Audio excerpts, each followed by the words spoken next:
nagmamadali. Gusto ko pa naman mag-order ng Sa kabilang restaurant na tayo mag-dessert. Ano ba talaga nangyayari, Donald? You just do what I say.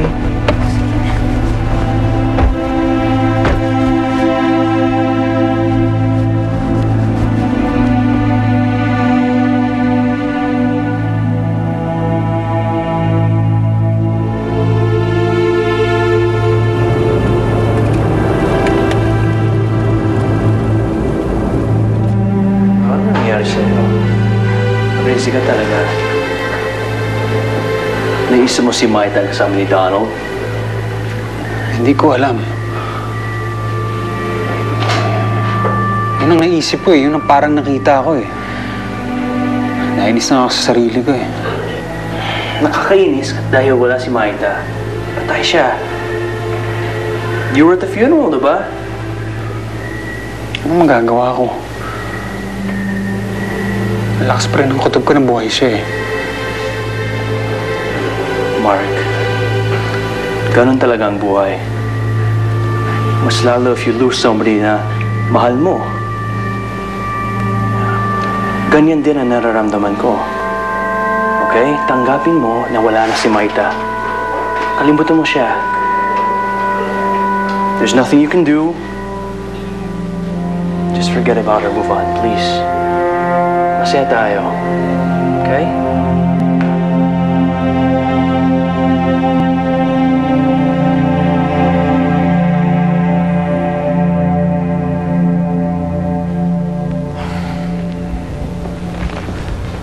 Nabanggit sa akin ng anak mo, sinisisi mo pa rin daw siya sa pagkawala ni Rebecca. Hanggang ngayon, hindi pa rin siya nagbabago. Sumbongera pa rin siya. Ano ka ba naman, Yavida? Hindi tama na isisi mo ang pagkawala ni Rebecca sa kanya. Wala siyang kasalanan. Siya ang may kasalanan. Nakakatanda siyang kapatid. Hindi niya binantayan si Rebecca. Nang dahil sa kanya, namatayan ako ng anak.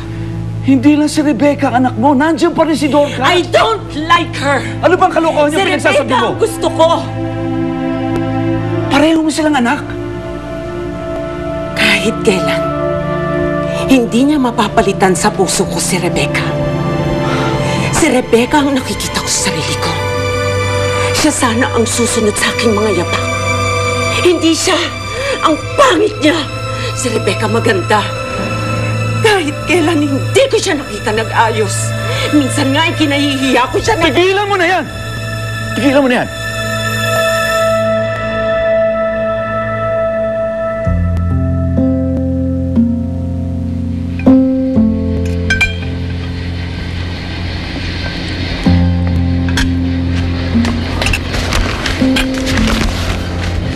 Don't tell me, papunta ka sa libing ni Rebecca. Huwag mo lang masama kung makiramay tayo. What about her rude mother? Aawayin ka lang ng Yavidang yan. She's hurting. Nawalan siya ng anak. Naranasan mo rin yun, di ba? I know, but I am not the same person. She's a rude bitch. Ginawa lang naman yun dahil naniniwala siya na ako yung dahilan kung bakit nagpakamatay si Rebecca. Well, that is the biggest and most ridiculous lie I've heard this century. Si Rebecca, hindi niya matanggap na kahit kailan hindi mo siya mamahalin. That's why she took her own life. Because she's stupid, boba, and you are not responsible for her stupid action. I feel guilty. Naisip ko lahat ng pinagdaanan ko, yung pagkamatay ni Maita and now Rebecca. I'm somehow involved. I mean... Son, why don't we leave all these bitter memories here? Let's focus on our business. We have an offer from Luxa, Singapore. Why don't we go to Singapore and leave every bad memory here in town?